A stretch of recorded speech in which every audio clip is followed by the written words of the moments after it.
Okay, hello everyone. Welcome from Munich, from the Southeast Europe Association.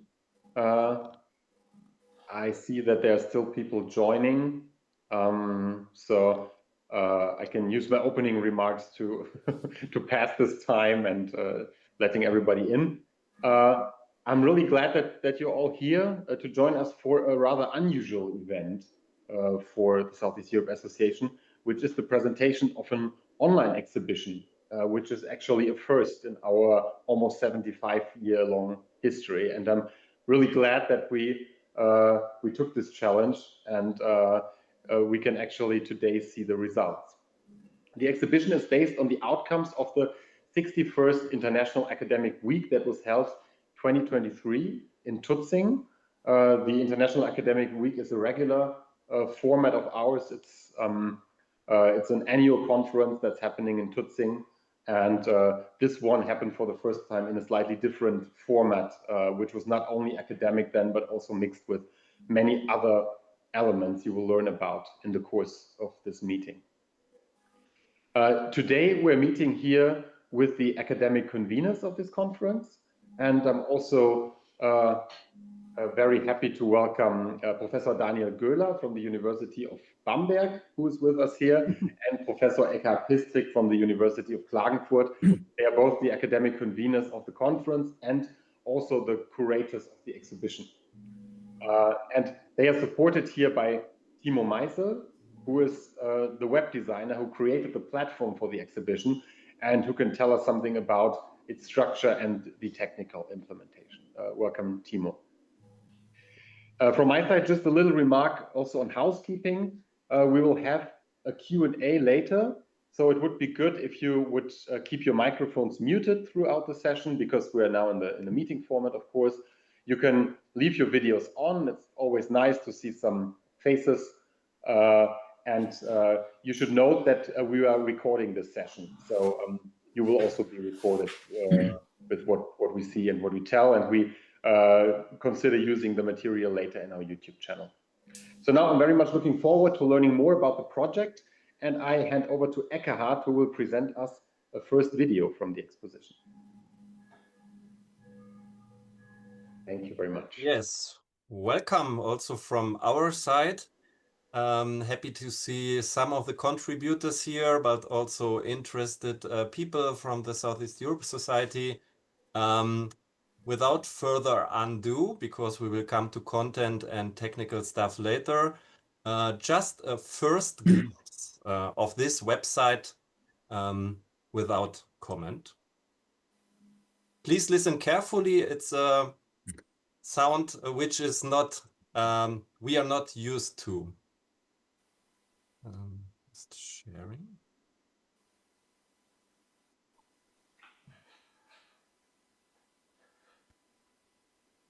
Hopefully you all can see something now.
We leave it here. to give you a first impression of one of the artistic presentations, which is, of course, a video installation based on photographs in the Sayečar glass factory in Bosnia. And Vesna Majovski, who was joining us for the conference in Tutzing, she presented this video and this research about transition as seen through the remains of a communist glass factory. As you can see, we have experimented quite a bit with different formats and of course involving different disciplines. Maybe a few words about the content of the academic week. So we will have a dialogue with Daniel Göler here. And then we can have a look at the website itself, guided by Timo, and look into the technical details of realization. And then we can have some dialogue about science communication. What can it be? How can it look like? Also, we are very interested in your experiences because this is still a field where experimentation goes on and where things are not yet settled. So that will be the final part where we have a discussion, maybe the last 10 minutes. So we have 45 minutes altogether. So yeah, why this kind of material? The academic week, we had a certain focus on transition, transformation, but we preferred actually to stay with a more general term, change in Southeast Europe in the second half of the 20th century. And we were interested, being a geographer and an ethnomusicologist who organized that in a bottom-up approach on these kind of processes. Especially, we were not so much interested in transitology, liminality, and the political science perspective on transition, but more on how people in their everyday lives cope with transition. How do they embody somehow also transition, how they get along with transition, because that's quite a challenge in communist times, but especially also in post-communist times in Southeast Europe. I think all of you who have been there know these kind of issues. And we also looked into the potentialities of change, because change can be menacing, even life menacing in the worst case, but can be quite existential. But on the other hand, there are so many opportunities and also potentialities which go along with transition. So we were looking into that as well. Utopias growing out of situations of change, imaginaries, actions, and so on, including artivism, of course. And then the main idea was to connect academic knowledge with the work of artists, also from the region. So in the realm of sound, of image, but also in performances, talking about artistic citizenship. And actually, we reflected through this a little bit the artistic turn, going on artistic research, which now is very much on the minds and even implemented in certain curricula at universities. And the interesting thing was that this was not such a new thing, actually, because many of the people we invited were doing many things at the same time. They were academic researchers, they were artists, they were writers, they were journalists. Some of them were also activists. So this kind of division of roles, it's artificial one, as we understood.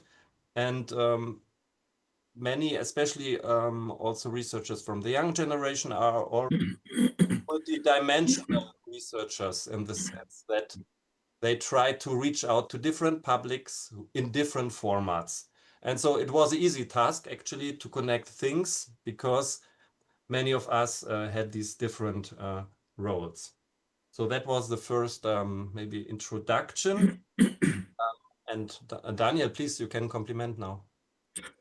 Okay, welcome everybody. Thanks to Eckehard also for the collaboration in this fascinating project. When I got the invitation to today's event, so I was looking back a little bit and I realized I think the first idea to do something between ethnomusicology and geography in terms of an academic week, I think we are talking about 4 or 5 years ago for the first idea. Then I remember exactly the 24th February 2022, not due to the fact that this was the beginning of the Russian full invasion in Ukraine, but I remember because we got the okay from the board of Southeast European Association Society to organize the academic weeks. Then the whole process started. We finalized the concept, did a call for abstract, organized the academic week in October 23 and invited lots of scholars, colleagues, artists to Tutzing for, in my view, a fascinating event with more or less traditional contributions, but also artistic and some kind of new contributions, especially on this platform. I remember, for example, the Ganga party on the evening of the second or third day with a DJ from Bosnia. Maybe we will hear a little bit from him afterwards. So after the academic week, the question of documentation arose. So an edited volume, for me, this was not an option due to several reasons. First reason, it's a lot of work. Second, usually nobody sees these contributions. And the third reason there is for me that this volume would not fit to the format of the academic week. Then we created the idea and realized it with the help of Timo to organize or to implement a website that provides aspect of recent change in Southeastern Europe, and this is done from an interdisciplinary, open, innovative perspective, which was introduced by Eckehard already. So this my thoughts from my side, and I would give the floor back to Eckehard or Timo. Yeah, Timo, it's good to see something. But Okay. I also want to say warm thanks. Maybe that's the occasion to the Geschäftsstelle of Southeast Europe Society for being so open-minded to implement such a format, and of course Timo in the realization, and Bijan with doing the beautiful web design. So, and one more, Daniel? One more, we have to also thank the donators who made it possible to organize this platform. It's the Southeast Europe Südosteuropa-Gesellschaft, it's the German Federal Foreign Office, University of Bamberg, University of Klagenfurt gave a little bit of money, and the Academy in Tutzing provided us the floor for the academic week. I think this is also important to mention at this point. So, Timo, please. Okay. Hi, nice to meet you all. My name is Timo Meisel, and I'm a web designer and cultural studies scholar. And I've been making websites for 20 years now, mostly in the scientific, artistic, and cultural context. And I was very happy when Daniel and Eckehard approached me to do this website. And I collaborated with a graphic designer. His name is Bijan Davalu, and I also want to thank him here now because he made this beautiful artwork around the website, and we made the structure together and so on. And I now want to say, I want to mention 3 points. The first is how did we approach aesthetics and design in this website? Then how did we break down the material and translated it into a website architecture? And then a little bit on the contributions themselves. And I will now show the website and take you on a little tour. So our starting point was the conceptual framework of the material. which means we wanted to visually pick up the narrative around transformation, legacy, promise, reality, and the cracks which change produces. And we looked at the material and found some main motives and translated them into the visual space: patina, nostalgia, modernity, materiality, brittleness, fragility. You can see this a little bit condensed in this main illustration on the landing page, which shows this agricultural, industrial, space age agitprop collage. We continued this approach in the typo and layout. Used some unbleached paper background, used a typewriter font, and all the interface and building blocks of the website. You can see they generally look worn and torn, like the facades of lost places. And you can also see that in the header section of the single materials here. It all looks like differently painted walls with decaying plaster and so on. Yeah. That's about the aesthetics, and now to the how did we break down the material? What did we see? And first, there was the character of the material. It was mostly text-heavy papers with documentary photographic material. There were some video documentations of the artistic interventions and some audio cuts of musical contributions. And this is the character of the material, how we found it. And one point in the structure was there's always a distinct contributor and contribution relationship. So we could provide a first and very straightforward main approach via an index of the contributors, which is here.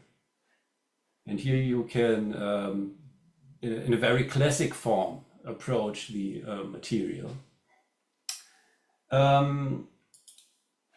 Then we had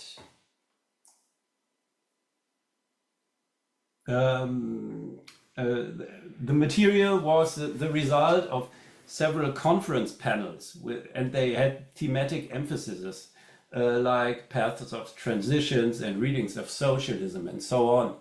And we picked that up and we provided an additional experimental and associative approach via visualizing these threads and putting the materials on their respective threads, like you can see here. And you can go the same way here and come to the same material, but with a very different feel and context. Then we had the 3 dimensions in which the conference tackled the subject, which was time, space, and culture. And we used that to take another perspective and locate each material on the coordinates of these 3 dimensions and sometimes on their intersections. And this is a second associative approach to the materials.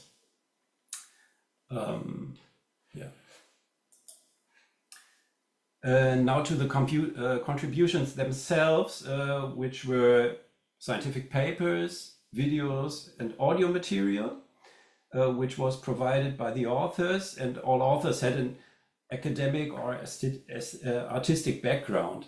Yet we wove in those biographical notes and put the authors somehow in the center of the material.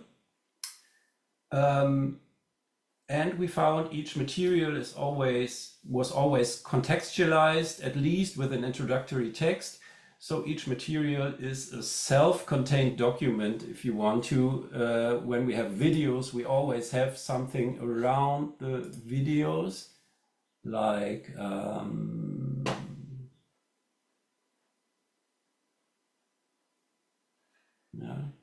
Eckehard, can you help me? Where do we find a video? Denover, yes. Okay, yeah.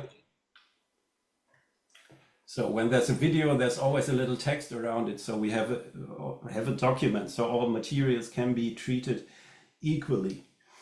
And all materials can have rich media, but they don't need to have that. So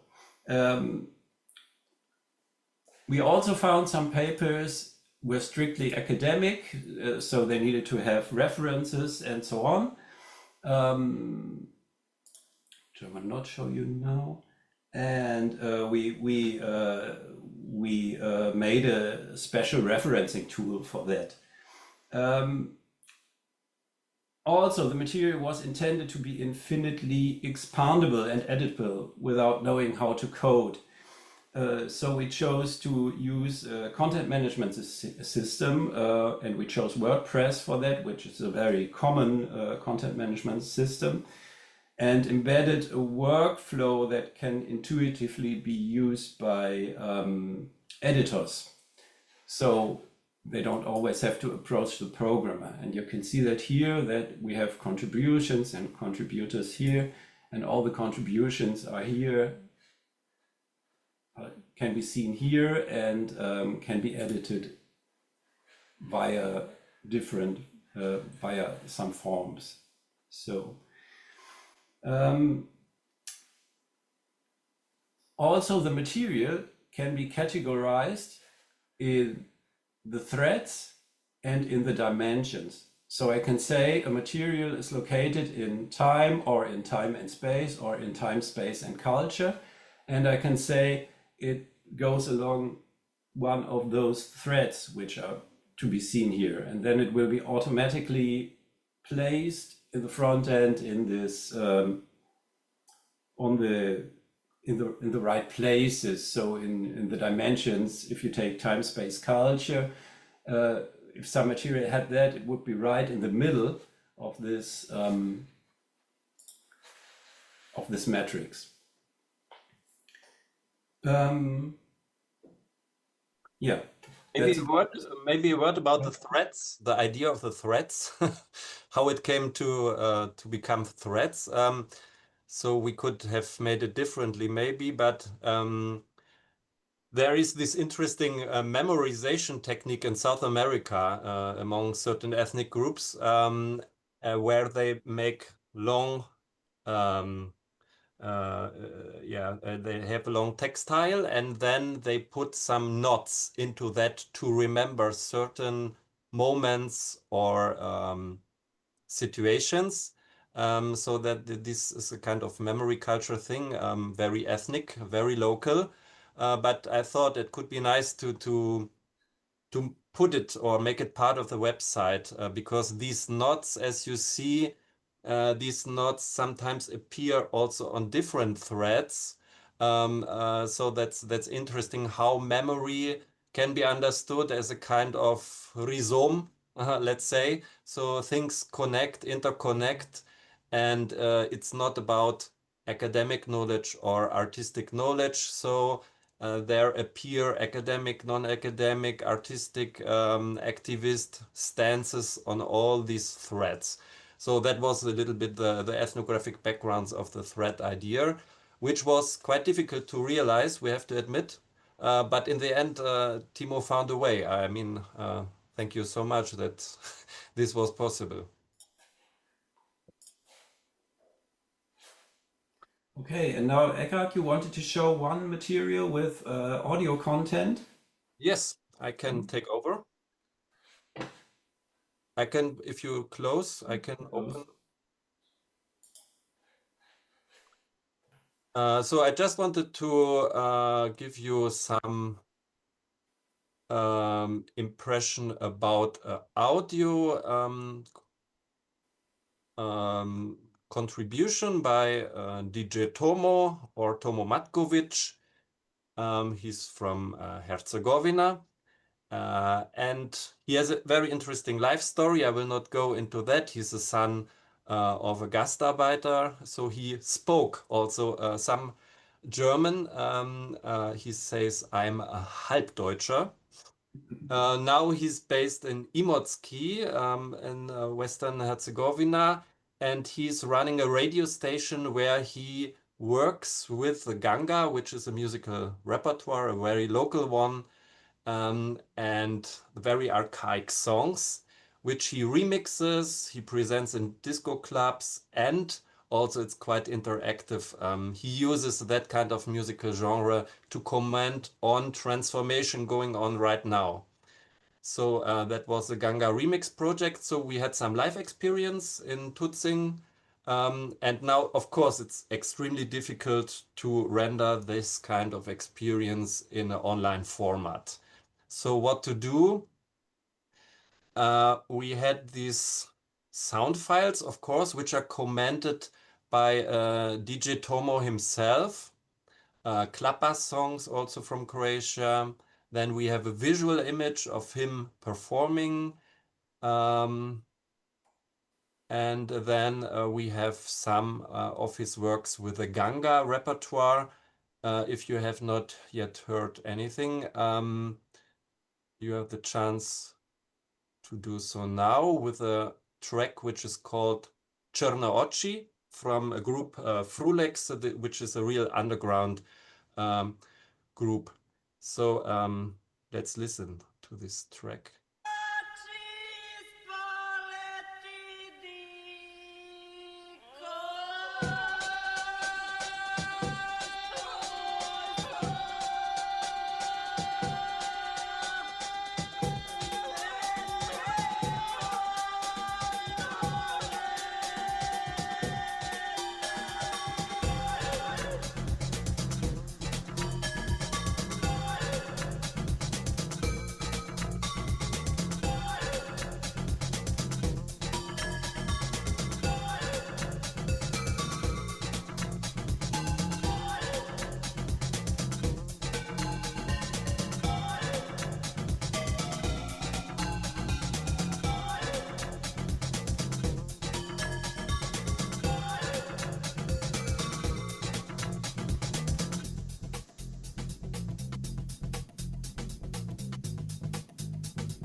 Okay, live is different, but still you have a sound image of how did it sound. Maybe I can say a few words about the multisensorial dimension of all this, because I think that's what we intended to do a little bit to go through the idea of change and transformation through the human senses, yes, through sight, through hearing, also the performative dimension, embodied dimension of transformation. And I think working with the material, you can discover that it refers to all the human senses, and it allows this kind of cross-referencing also. The advantage is, in comparison, I would say, to standard academic publications, you don't have the hierarchy of text, which is, of course, foregrounded. And even within the text, there are certain hierarchies. There's a keynote, which is more important than the other articles.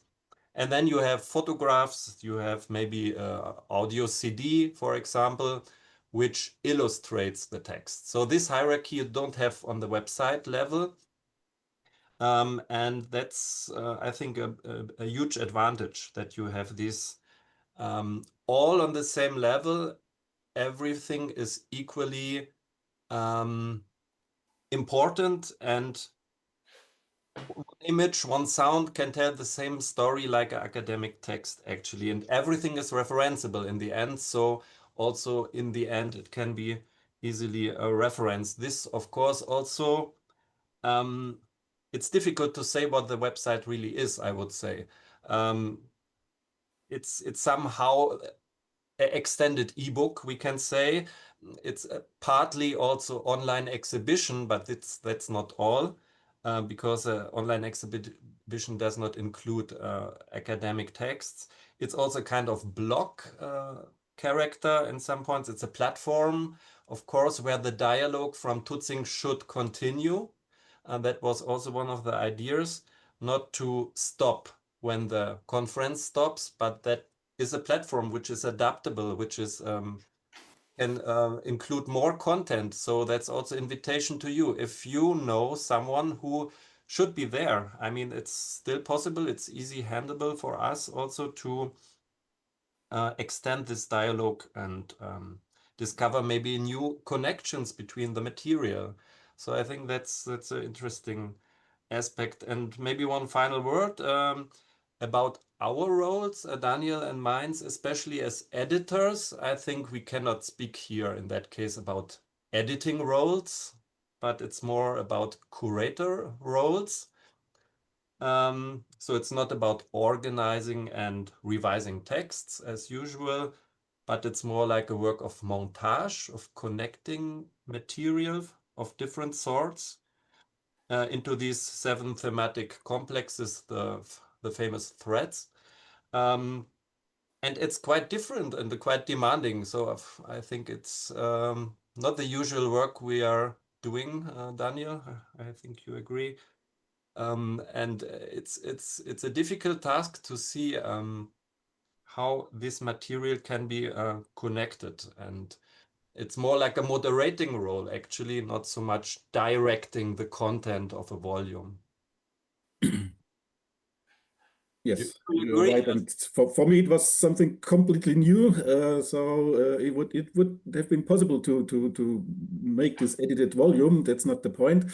And when I said that I was a little bit reluctant due to the expected work for an edited volume, believe me, it was not less work to compile this web page, as I said, because it was something completely new for me.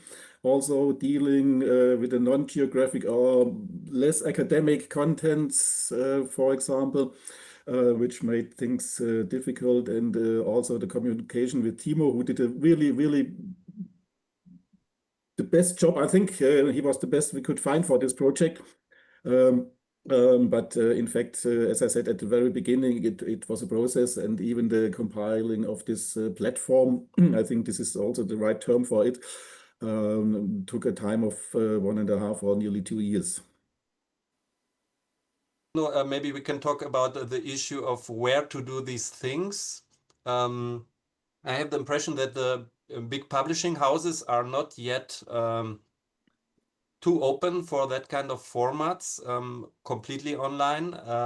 And with this diversity of material, of course, it's also a challenge. And it's usually these things happen in kind of safe spaces, self-organized spaces. Yeah, so this is a good example where we can try out things, where we can experiment. Timo, what is your experience? What kind of people are contacting you to do such things? It's mostly scientists with an artistic approach, I would say. It's like the curators. You mentioned you became curators, and somehow you have to become a curator to do such an. It's very different from a print publication to do it, because and I think we did this. we looked at the material from different perspectives and we played that out. And I think that's something that where the web shines, where you can say, okay, we don't have to do it linearly. We can do references. We can look from different perspectives on the same material. We can elevate the material via those perspectives. Yeah. I know the example of a publishing house and also label, Vox Lox, which is run by anthropologists, who said we don't want to struggle anymore with the large academic publishing houses to force them into something, and they build up their own publishing house, self-financed, where they can do things like they published, for example, a book about carnival on a Greek island, where they have a soundscape CD, where they have high quality images and a little bit of text, but everything works together like a synesthetic experience. So, and that's so difficult to convince academic publishers to do such things, because also they are expensive. I mean, it's also a question of finances here, I think, to do such things. Yeah, so maybe that's the process we are in right now. On the other hand, all the people speak about third mission. We have to do it. We have to go out to the public. We have to make academic knowledge accessible, also fighting against fake news and other tendencies. So I think that's a huge task. Nina, you have raised your hand. Hi. Hi. Yeah, thank you again for this endeavor, I would say, or this project. I found it really interesting, and I like this idea from the beginning. What I wanted to contribute a bit was maybe that it somehow inspired me to write something very different from what I would write for a journal, I would say. So what I contributed to your site is an essay mainly, and also me and Sergio, we contributed the website introduction, but I mean for our archive project, but the text that I provided is an essay that I wrote in reaction to the conference, and I think that this is an interesting thing to observe. So it's not like a compendium of the papers that were handed into your conference, but for me it meant more like a train of thoughts that happened after the conference and after actually having all the contacts with the others too, also being from different disciplines, being from science and from arts. And I found this very inspiring and interesting.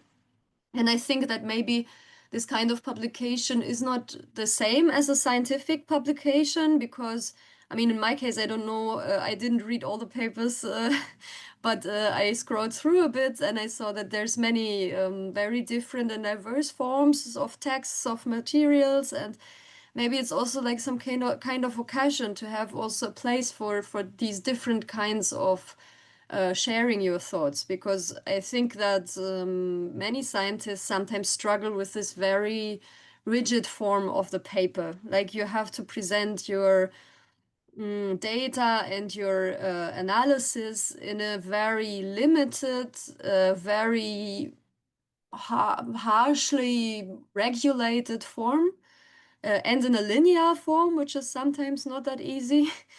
And I think it was for me a nice occasion to do something a bit more free-handedly, to write this kind of essay and to also include in it my impressions of the other contributions at the conference, and to see which kinds of, how to say, conclusions you can draw from that. And so, yeah, I think it's a very nice initiative. I don't really know whether it's really something that goes to a large public, to be honest. I think it is some kind of niche target group for these kinds of publications, but I think the people who are interested in the kind of conference that the academic week was will really like it. And I think it is a different target group or different public indeed than maybe the only strictly the scientific paper readers. So I guess some people interested in arts or interested in philosophy or interested like in the overall topic of post-socialist transformation, which is maybe, as I said, not a very large or central group of society, but people who are different from the target group of scientific publications. And actually, I'm glad that it's kind of open and we don't have to put a label of some major publication house on it. So yeah, I found this really nice, and I'm already looking forward to also read through the other contributions and see what is there. One small question that I had, like now scrolling through, is I really like the also these visual and also thematic kinds of clusters that you made with the threads and also with these circles of time, space, and culture. I found it a bit, and I don't know, maybe this is technically hard to do, I don't know.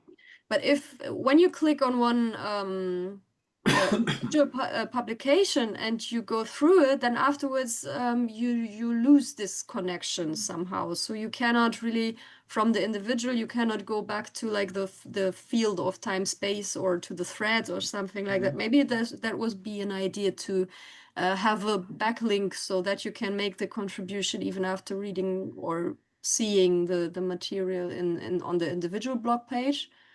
But otherwise, I really like the whole structure of the page, and yeah, thank you for that again. And it's nice to have like years after the conference to have such a nice reminder of it. Good memories, I hear. Yeah, for sure. That's for sure. Thank you so much. Yeah, I mean, you speak from a perspective of researcher. Yeah, what is the audience of that website?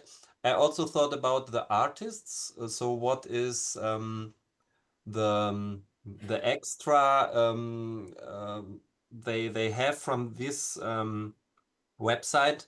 Is it amplifying their artistic work, bringing it to new audiences somehow? Because all of the artists, of course, have their own websites. They have their profiles elsewhere. So they are not dependent, to say like that, on the website itself. But I think it's a connection which makes the Mehrwert in German, so this extra value of that kind of publication, because some of us as researchers would never appear together with a performance artist like Antoni Rajšekov, let's say. Or on the other hand, I don't know, Denover as a musician would never appear alongside a contribution by Dima Kanev as a scholar. So these kind of unexpected connections and this kind of course, interdisciplinarity it is, and this kind of thinking across art, science dichotomies.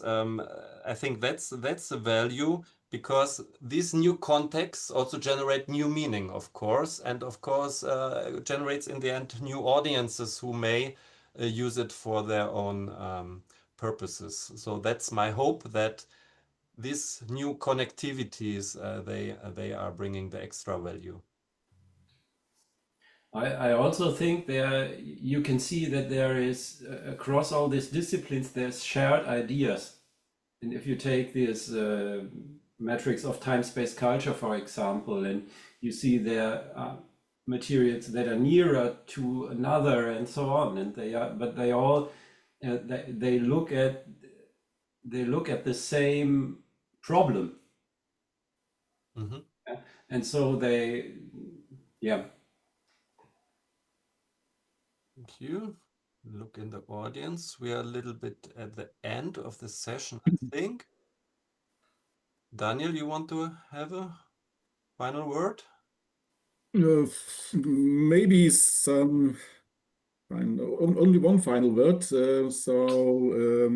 Nina talked about the target group, so I think we can enlarge the target group by sharing the link to this web page. So I put it in my signature in my email address. So this is also a possibility to enlarge the audience. Yeah, spread the word and spread the website, because all these efforts should not be in vain.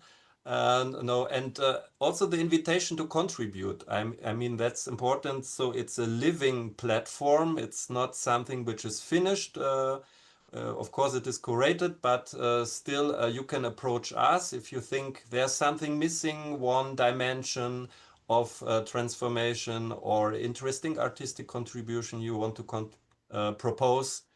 This is always welcome. And yeah, so Christian, I give you the final word, please. Thank you very much, Eckehard. I think this is just to thank all three of you, Eckehard, Daniel, and Timo, for making this possible, and of course for all the artists and scientists who contributed to this platform to bring this to the platform and to offer us their ideas about the topic of the International Academic Week. And I think we have a very fascinating product here, and I would also very much underline that we should spread the word and see that we share the link widely, because it's as it's online, and that was the entire idea. It's accessible without the limitations of time and space. So and it's also in English, so it's very accessible. And thinking about this question, is it something for a niche? I would say that probably always the outcome of these conferences is a niche audience that is reached by this. But now it's probably even a bit wider, because you don't have to buy a book, you don't have to go to a library to get it. You can actually access it on your computer or your phone. And this is, I think, a very nice way to bring these topics closer to everybody who's interested in it and who somehow gets to access this website. So thank you very much from our side to everybody who was involved in this. And yes, I'm very happy that we could also have this presentation and could share a bit of the ideas of what was the thinking behind it when it was put together. Thank you. So thank you all very much, and share the link, and see you. Let's meet again very soon at at a different occasion in this context. Thank you very much. Okay, thanks. Bye. Bye. Bye bye.